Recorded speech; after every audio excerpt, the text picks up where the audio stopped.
Fala pessoal, enfim, finalmente a resolução da atividade avaliativa da semana 7, última semana da disciplina de matemática financeira. Vamos lá para a resolução, né? Essa semana muitas questões conceituais, né? Mas as que tem conta também umas continhas, apesar de não envolver fórmulas enormes, né? Envolve um conhecimento de conceitos importantes aí. E talvez, acho que pela primeira vez aqui, não vamos precisar da calculadora financeira, tá? Para a resolução das perguntas que caíram para mim aqui nessa atividade avaliativa 7. Lembrando que eu postei ontem aí um vídeo de pouco mais de 1 hora específico para ensinar o básico, né, para as pessoas que ainda não têm a familiaridade com o uso da calculadora financeira. Independente se isso vai ser útil para você na prova ou não, eu acho que é útil no mínimo para conhecimento para quem gosta do assunto, tá? Eu gosto do assunto, eu sempre gostei de fazer, de aprender a usar os recursos da calculadora financeira. Tem gente que acha que isso aí já é algo ultrapassado, obsoleto. Afinal de contas, temos planilhas, sistemas informatizados, né, que já faz tudo isso.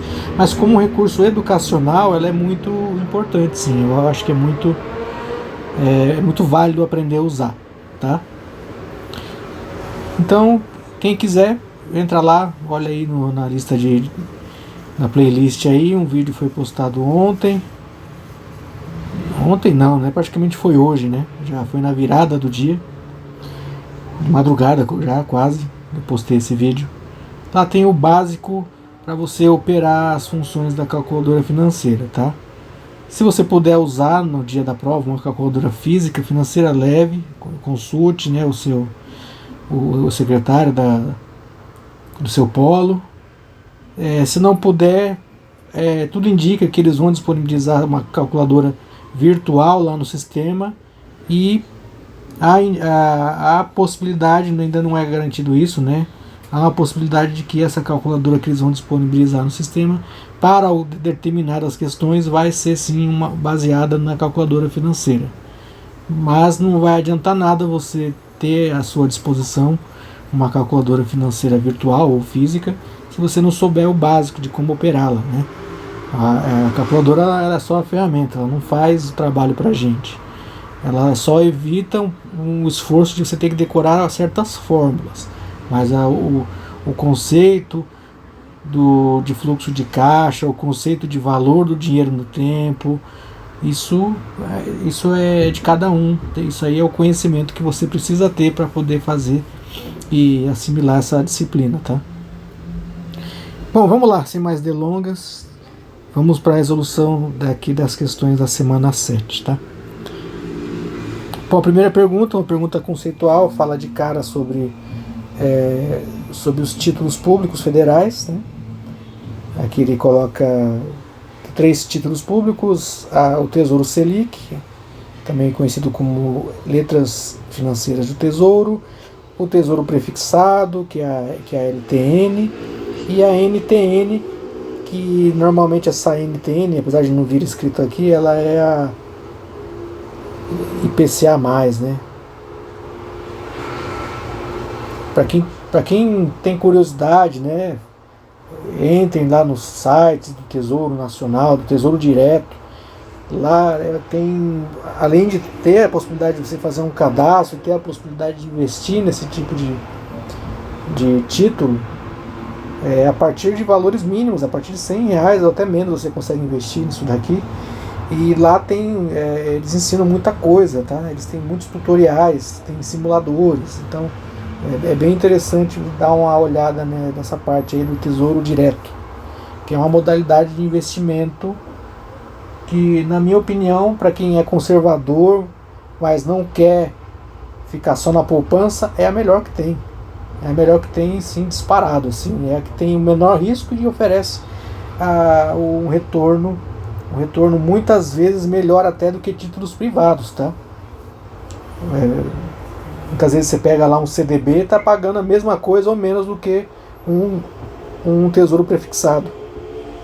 Então, entre um tesouro pré pagando 10% e um CDB pagando 10%, eu vou no tesouro pré, tá? Porque, afinal de contas, o risco de você tomar um calote do governo ele existe, mas é bem menor do que você tomar um calote num banco, desses bancos digitais que a gente mal conhece, banco que não tem agência, né? Então, normalmente os CDBs que pagam melhorzinho são esses bancos, né? CDBs de bancos menores, né? C6, aqueles bancos que você nunca ouviu falar, aparece lá, Master. Então, com certeza um título emitido pelo governo é mais vantagem do que um CDB emitido por um banco que você nunca ouviu falar. Não estou dizendo que é ruim investir em CDB.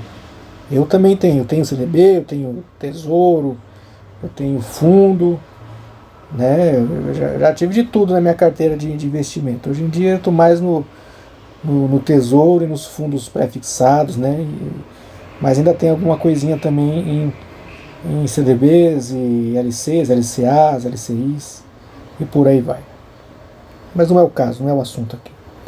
Então aqui ele coloca aqui os três principais títulos do Tesouro, né, do Tesouro Público Federal, e dá 3 definições. Você precisa simplesmente associar cada título à sua definição. Bom, o Tesouro Selic, ele é um título, ele é atrelado à Selic, então ele é indexado à taxa Selic. Se ele é indexado, ele é pós-fixado. Então, de cara, esse ele não vai conversar com esse primeiro aqui, né? São vinculadas a índices. Opa, aliás, não, peraí, não mesmo.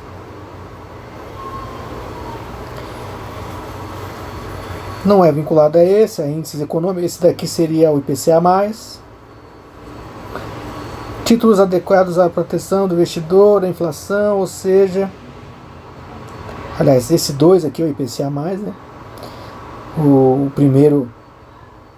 A primeira definição aqui é justamente o pré-fixado.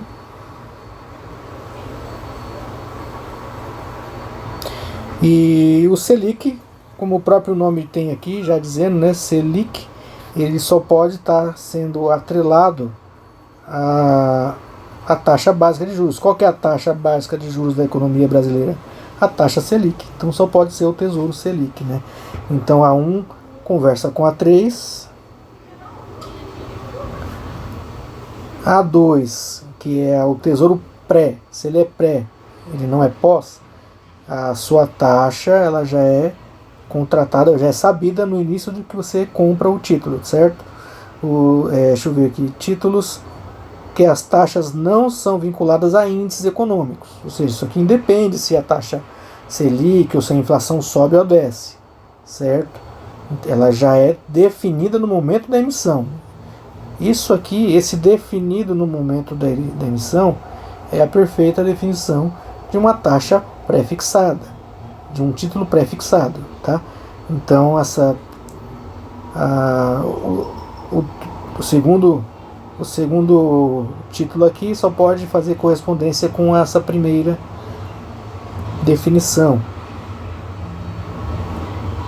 E sobrou então aqui no nota do Tesouro Nacional, a NTN, que é o IPCA+, né? Que são títulos adequados à proteção do investidor da inflação.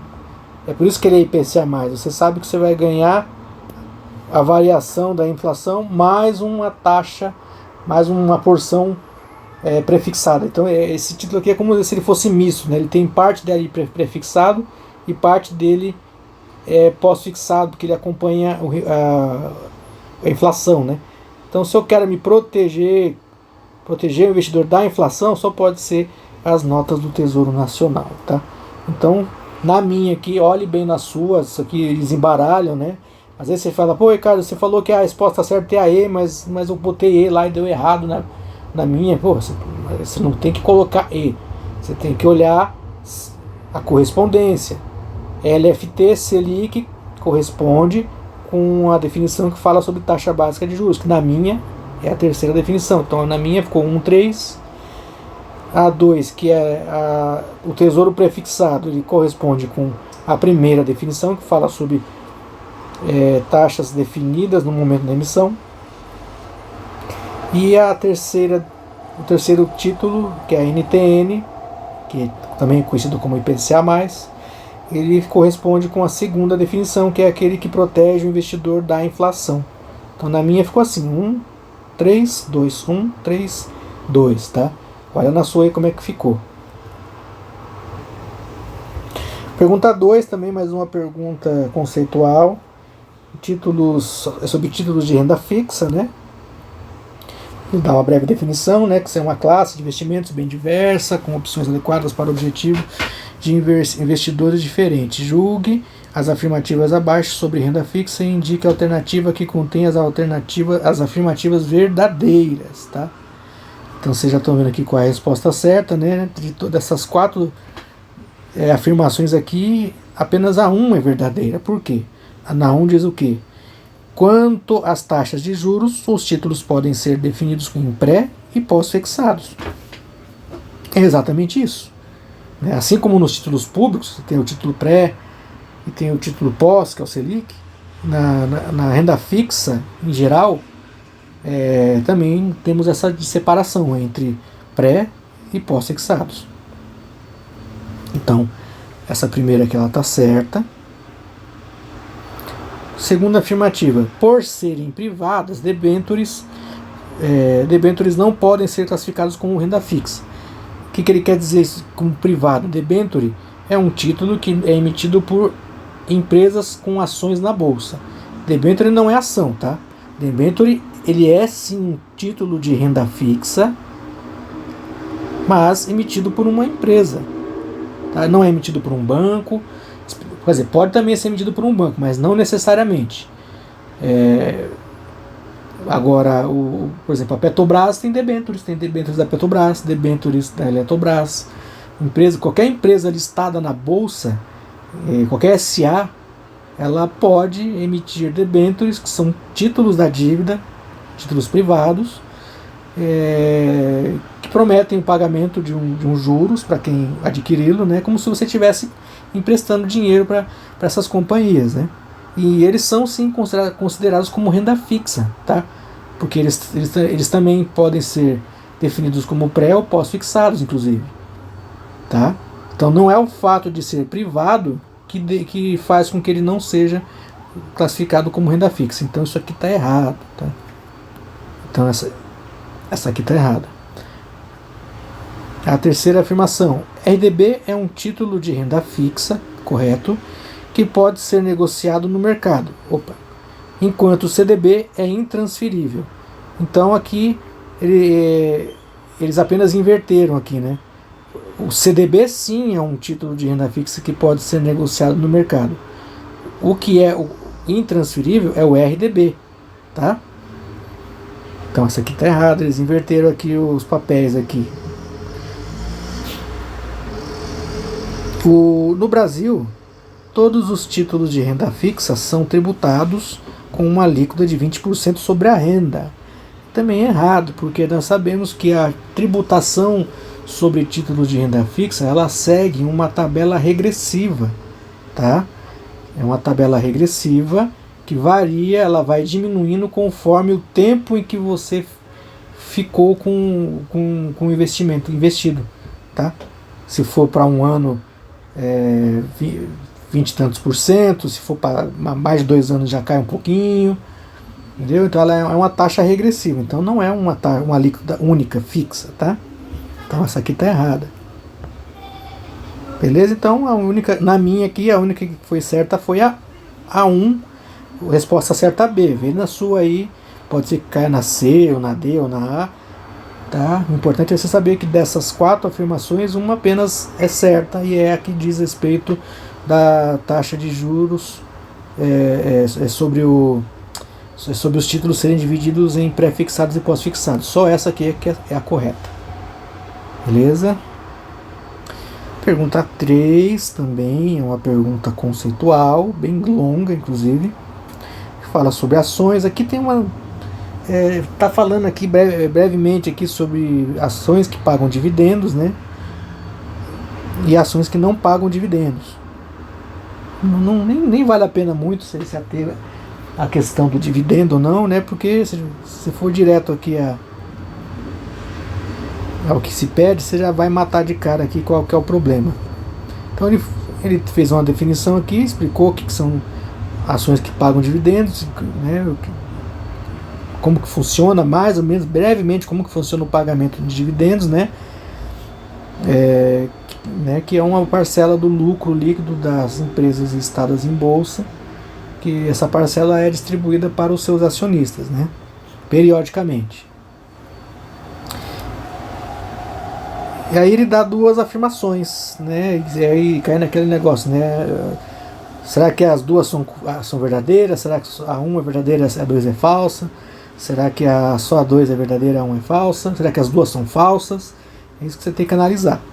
Esse porquê aqui já não fez nem sentido, porque, né, normalmente eles botam esse porquê aqui quando eles perguntam as duas são verdadeiras e a segunda justifica a primeira, né? Mas não foi o caso das alternativas, né? Então esse porquê aqui nem faz muito sentido. Você só tem que avaliar se são verdadeiras essas afirmações aqui. Primeira afirmação: o investimento em ações é considerado de renda fixa. Errado. Ações é renda variável, né? Renda variável, né? Nem vou me ater muito isso daqui, isso aqui é óbvio, é mais do que óbvio, né? Para quem acompanha um pouco, né? Pelo menos lê o noticiário econômico, né? Sabe que as ações estão na parte de renda variável, né? Você não pode garantir que o preço de uma ação vai ser exatamente o que você pagou depois de um ano. Tem diversos fatores que influenciam na variação do preço, fatores intrínsecos e fatores extrínsecos, né? Fatores especulativos. Vem uma notícia ruim, por exemplo, Petrobras aí recentemente, a Petrobras não pagou dividendos para os seus acionistas recentemente, a princípio por uma intervenção do governo federal, né, que diz que não intervém, mas intervém sim. O governo federal ele é dono, né, ele é majoritário, acionista majoritário da Petrobras. Então, indiretamente, claro que diretamente eles vão falar que não, mas indiretamente eles influenciam sim. E o governo atual ele foi claramente contra a distribuição vasta de dividendos que a Petrobras fez nos últimos anos, considerando isso como algo imoral, né, apesar de não ser ilegal. Então é evidente que o atual governo ia ser contra o pagamento de dividendos, né? Claro que eles não vão ser contra sempre, né? Eles não podem intervir sempre, mas isso influencia sim. Essa influência que o governo fez com que as ações da Petrobras desabassem nos últimos dias. Renda variável, né? Então esse tipo de fatores ambientais influenciam no preço do ativo, né? Ninguém garante que você comprou a 39 há um mês atrás, agora está em 35, se você vender agora, você vai engolir um prejuízo. É assim que funciona. E a segunda afirmativa: ações geralmente distribuem periodicamente dividendos aos proprietários da empresa que as emitiu. Correto, né? É exatamente isso que as empresas listadas em bolsa fazem. Claro que eu citei o caso da Petrobras, mas a Petrobras não deveria então distribuir esse dividendo? A Petrobras ela distribui muitos dividendos, ela distribuiu, foi uma das empresas listadas na Bolsa brasileira que mais pagou dividendos nos últimos 4, 5 anos. Tá? Evidentemente eles não são obrigados a pagar todos os períodos, né? Desde que haja uma justificativa, desde que o seu conselho vote contra o pagamento de dividendos naquele período. O que eles fazem quando eles não pagam dividendos? Eles reinvestem essa parcela do lucro líquido. Mas, periodicamente, as empresas fazem isso, as empresas listadas em bolsa, né? Elas distribuem dividendos aos seus acionistas, né? Aqui não fala acionistas, fala proprietários da empresa. Quando você compra ações de uma empresa, mesmo que seja uma ação, você é um proprietário minoritário dessa empresa, tá? Então você já pode falar para sua mãe: mãe, eu sou dono da Petrobras, eu comprei 2 ações ontem. É isso aí, você é dono, cara, você tem direito. Claro, você não vai ter o mesmo direito que o majoritário tem, mas você é sim um acionista, você é um proprietário dessa empresa. Então, apenas a segunda é verdadeira, a primeira é falsa.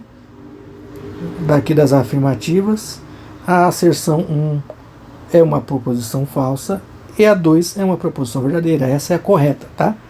Verifique na sua aí em qual posição ela caiu. Na minha foi a E, tá? Pergunta 4, né? Agora sim, passamos da sessão de perguntas conceituais. Vamos fazer um pouco de conta, um pouquinho de cálculo. Pergunta 4. Um investidor aplicou seu dinheiro em um CDB com taxas pós-fixadas. Então, atento muito à modalidade de aplicação, que é um CDB com taxas pós-fixadas, com rendimentos indexados à inflação. Tá? A taxa de juros contratada foi de 0,8% ao mês, tá? Mais a inflação do período. Tá? Então seria similar a um IPCA+, né?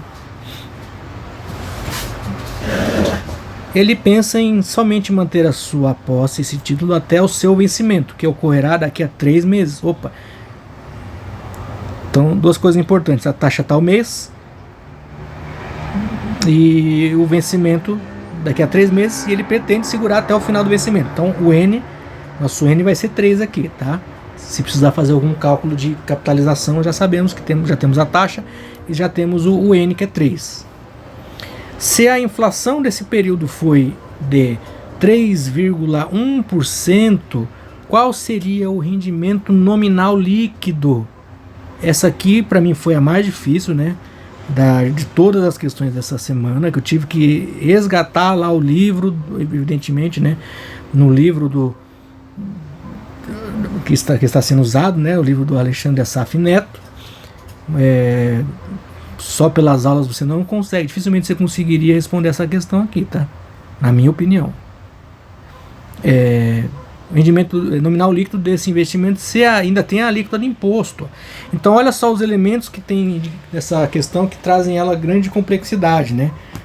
Ela é pós-fixada, ou seja, ela não é prévia, ou seja, só vai saber o quanto que você teve de rendimento de fato após o passado período, né?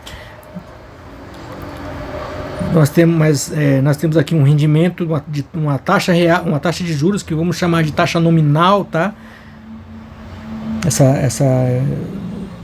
Uma taxa que é o ganho real, né? Porque se você é isso aqui mais a inflação, se ela fosse só a inflação no período, digamos que se você empresta dinheiro pro seu cunhado e fala: puta, te pago daqui a 2 meses. Aí daqui a 2 meses ele te paga. Ele fala: pô, cara, vou te pagar 1% a mais aí, que foi a inflação do período. Você vai achar: nossa, como esse cara é legal, ele me pagou, né, o que eu emprestei para ele, e me deu 1% a mais para repor a inflação, né? Ele foi lá e calculou a inflação no período, que foi de 1%, e me repôs essa inflação. Cara, era melhor você não ter feito nada com esse dinheiro, era melhor você ter gastado de pinga, porque esse dinheiro que você teve de volta e mais R$1 de inflação, ou seja, ele só não cumpriu a mínima obrigação de devolver aquilo que pegou. Então o certo era você te pagar o juro, te pagar essa reposição de inflação e mais uns juros, né? Esse seria o correto, né? Do cunhado tem que cobrar muito juros altos, juros de agiota, tá? Então, esse 0,8 aqui ele é o rendimento real, tá?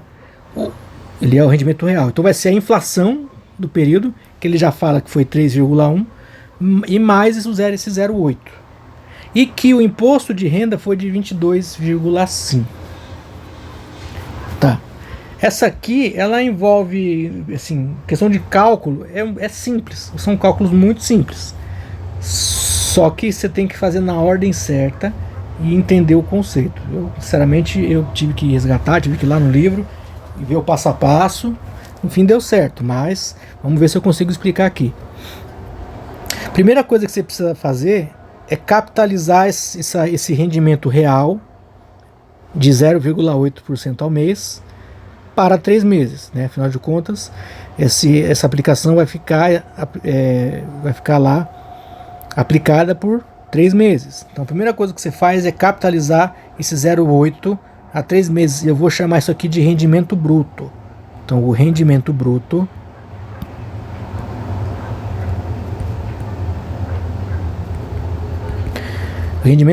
vai ser esse 0,8 capitalizado a juros compostos por 3 períodos. Como que eu faço isso? Eu vou fazer, evidentemente, vou pegar esse 0,8, dividir ele por 100 para achar a taxa unitária, né? 0,8 dividido por 100, 0,008. 0,008. Essa é a taxa, esse é o rendimento, é a taxa de juros unitária. Aí eu vou fazer um mais, né? Ó, rendimento bruto para 3 meses, né? Para 3 meses. Esse rendimento bruto para 3 meses vai ser 1 mais 0,008, ou seja, 1 mais a taxa, elevado ao n, que é 3. No final faz menos 1, tá? Faz essa conta. Então eu já tenho aqui na tela 0,008, vou fazer mais 1. Certo? Igual. Elevado a 3, que é o n.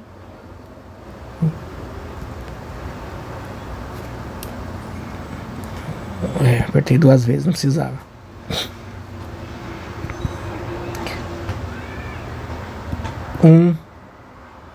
Mais 0,008 elevado a 3 menos 1. Tá? Tá na tela, é 0,024192. Tá? Vamos arredondar isso aqui, 0,0242. 0,0242, tá? Feito isso, isso aqui é só o meu rendimento bruto para 3 meses, que foi todo o período de aplicação, tá? Agora, sobre esse rendimento bruto é que eu vou tirar o imposto de renda. Tá? Então esse imposto de renda de 22,5, ele incide sobre o rendimento bruto, tá? Então a gente não mexe ainda com a inflação, é só rendimento bruto, o rendimento real bruto para 3 meses. Capitalizamos, isso aqui dá 2,42%, né, para 3 meses. E em cima disso eu vou tirar o imposto. E como é que eu tiro o imposto? Aí agora eu vou chamar isso aqui de rendimento real líquido. Tá? Ainda não é o que a gente precisa, tá? Mas já vamos anotando aqui as etapas intermediárias. O rendimento real líquido é esse 0,0242. Vou deixar em unitária mesmo, né? Já que eu vou mexer com cálculos aqui, deixa ela em unitária. Vezes. Qual que é o imposto? É 22,5, né? Então a gente faz vezes 1 menos o imposto. Em unitário, né? 22,5 dividido por 100. 0,225. Então 1 menos 0,225, tá? Isso aqui vai dar o meu rendimento real líquido.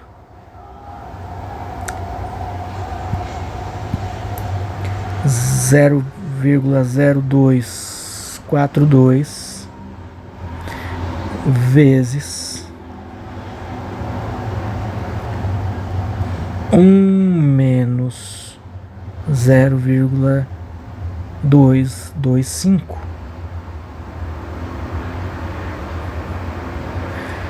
0,1876, vamos arredondar. Então meu rendimento real líquido vai ser igual a 0,01876. Esse é o meu rendimento real líquido, tá? Só que ainda não é o que eu quero. O que eu quero, o que ele está pedindo? É o rendimento nominal líquido. Então o nominal líquido, eu vou pegar esse rendimento real líquido que eu acabei de encontrar e vou acrescentar agora a inflação no período, né? Porque é isso que esse título me paga. Ele me paga um rendimento real mais a variação da inflação. Só que eu preciso tirar o imposto do meu rendimento real antes de acrescentar a inflação. Então é isso que a gente fez, tá? Então tirei o imposto aqui do meu rendimento real.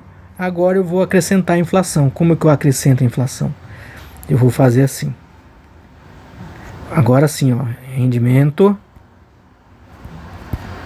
nominal líquido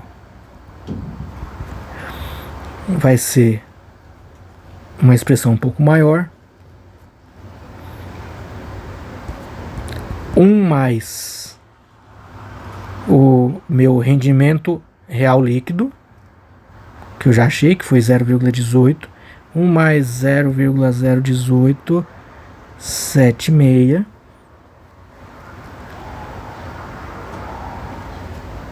vezes 1 mais a inflação, 1 mais a taxa de inflação no período. 3,1, né? 3,1 dividido por 100, só para não errar, é 0,031, né? 1 mais 0,031. Fecha aqui, isso aqui menos 1. Fecha aqui, isso aqui vezes 100, né? Que vai me retornar um valor unitário, multiplico por 100 para ter em percentual, já que minhas alternativas todas estão em percentual. Certo? Feita essa conta, vamos achar o resultado agora. Vamos lá. Pá. 1 mais... Opa.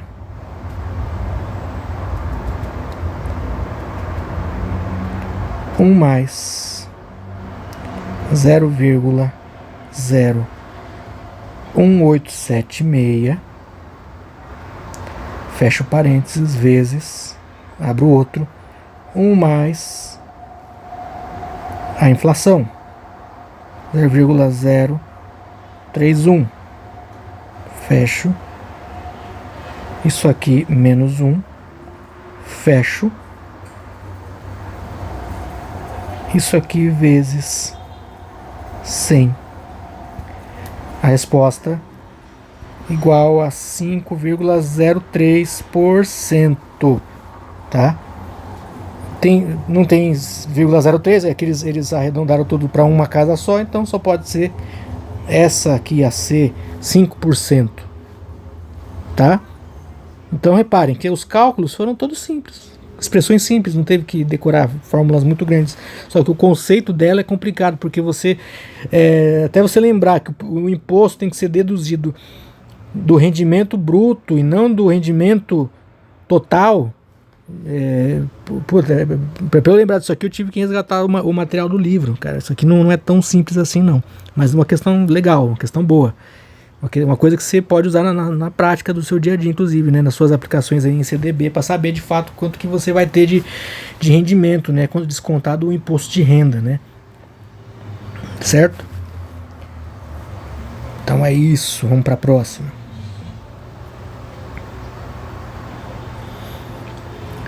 Essa aqui já está até calculada na tela, é simples, né? Nem tem muito o que falar sobre ela. Fala de um investimento em ações. É evidente que não tem uma ação que custe isso aqui, né? 370 mil. Certamente foi um lote de ações, né? Faltou eles escrever melhor isso daqui. Na Bolsa Brasileira, pelo menos, não existe nenhuma ação que custe 370 mil. Tá? Agora você pode comprar um lote de, sei lá, de 1.000 ações, aí você vai ter isso aqui, esse custo aqui de investimento, esse valor de investimento. Vamos lá, enxergando uma oportunidade devido à baixa brusca no preço de uma ação específica, um gestor de fundo de ações resolveu comprá-la a um valor de 370 mil. Ele comprou então a 370.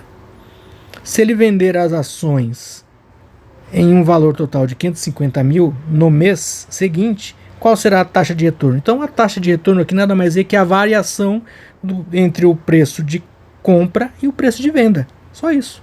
Eu comprei a 370 e vendi a 550. Faço a variação percentual. Como é que eu faço variação percentual? Eu tenho mais de uma forma de fazer. Eu costumo fazer assim. Eu pego o preço de venda, divido pelo preço de compra, menos 1 vezes 100. Tá? Então, aqui eu já botei cortando as 3 casas das milhares, né? 550 dividido por 370, ou seja, preço de venda dividido pelo preço de compra. Opa.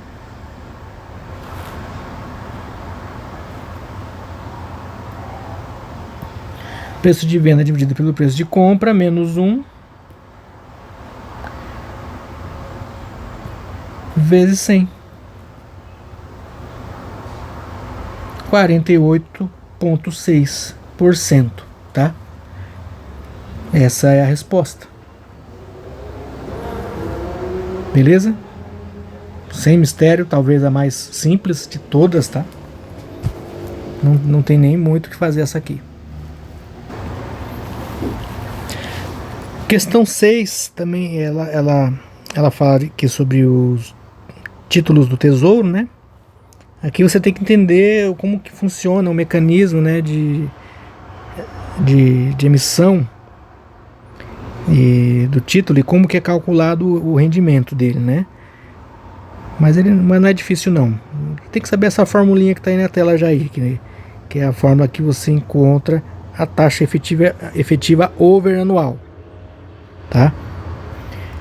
Tá lá, uma das formas de governo brasileiro de financiar os seus projetos é a emissão de títulos, já sabemos disso. Aí ele fala aqui do tesouro pré-fixado. Em um leilão desse tipo de título, o Banco Central emitiu títulos com valor nominal de 1.000, ou seja, esse valor de 1.000 é o valor de resgate lá no final do período, com o preço unitário médio de 834, ou seja, 834 é o deságio, ou seja, eu vou comprar algo que vale 1.000, só que eu estou pagando 834 nele, estou pagando hoje menos, porque, ou seja, eu vou segurar esse título por um período. Por quanto tempo eu vou segurar esse título? Por 325 dias. Né? Dias úteis, 325 dias úteis, né? Da taxa de vencimento.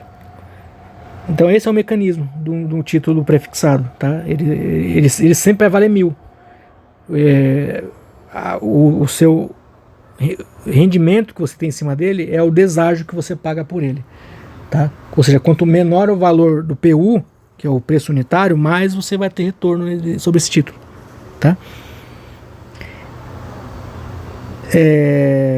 Tá. Então assinale a alternativa que contém a taxa efetiva anual over, tá? Bom, aqui não vou me alongar muito também sobre a teoria.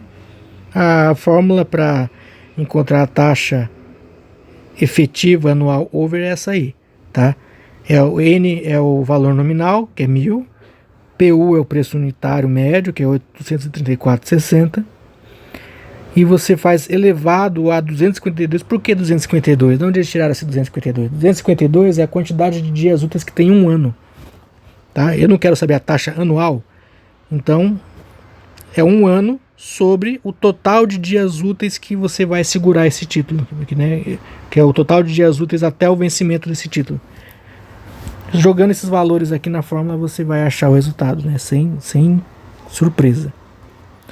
Então vai ser 1.000, N é 1.000 sempre, sobre o PU, que aqui no caso é 834,60,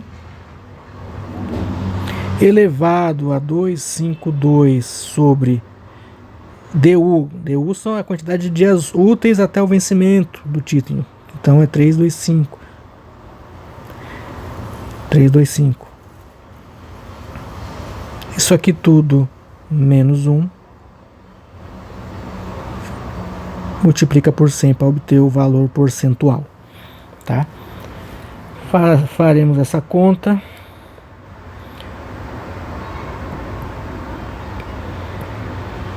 Mil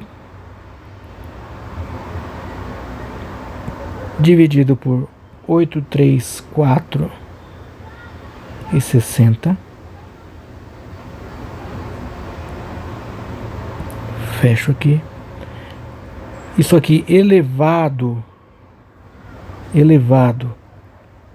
vai ser elevado a uma fração. É legal esse tipo de calculadora que ele já dá essa opção de escrever na forma de razão, né?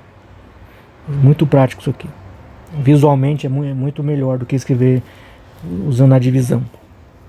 Então fica 252 dividido por 325, que são os dias úteis.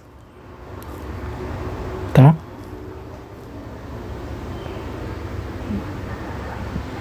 Isso aqui tudo menos 1. Fecho. Isso aqui tudo vezes 100. Tá? Se eu fiz certo, tá na tela aí. 15,05. Pode arredondar isso aqui para 15,05%. Deu certinho no ângulo. Beleza?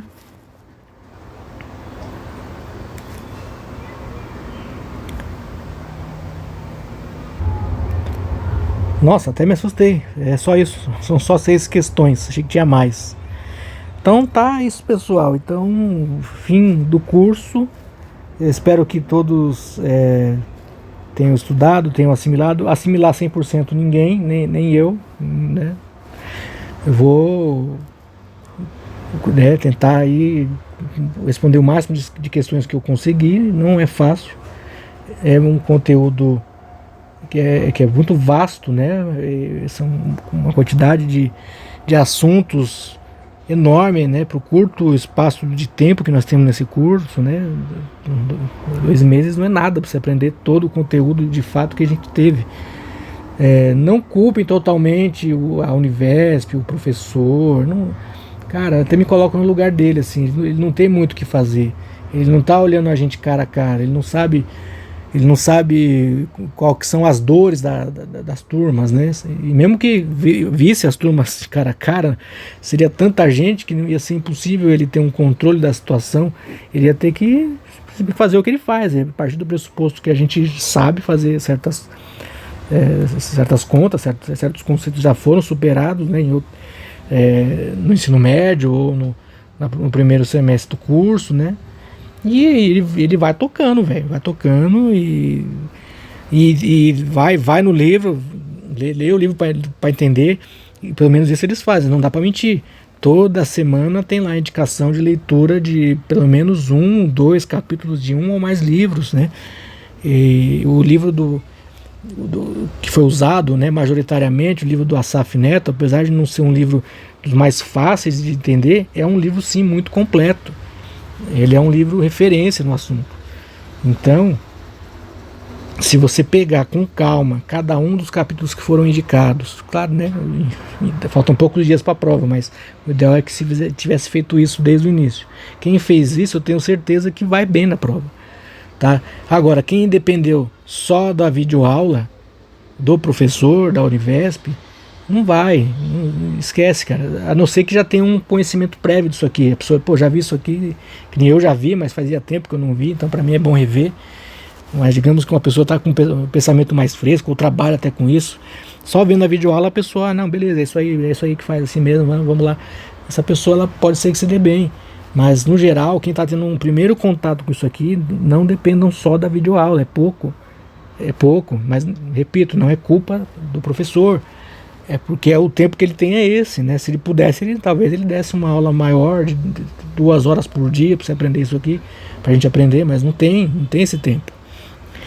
É assim, né? O sistema é esse, tem que ir atrás da literatura, tem que praticar, tem que discutir com o colega, tá? E discutir com o colega não é só pegar, saber qual que é a resposta pronta, é discutir, ó, como é que faz isso aqui, ou me ajuda nisso aqui, me ajuda naquilo ali.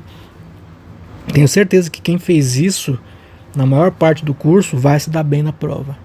Então eu desejo boa sorte a todos, e para mim inclusive, e seja o que Deus quiser. Então nos vemos no próximo bimestre, se eu não ficar nessa aqui. Se eu ficar nessa aqui, fiquei. Eu posso ficar também. Mas se eu passar, eu prometo que eu talvez no próximo bimestre eu faça vídeos semelhantes na disciplina.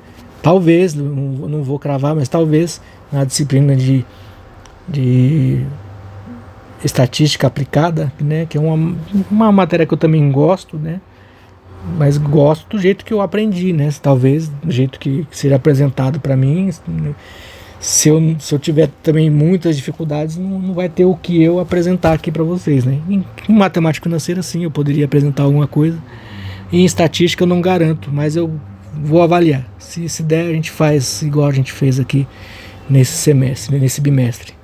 Beleza, pessoal? Então, até mais e boa sorte a todos.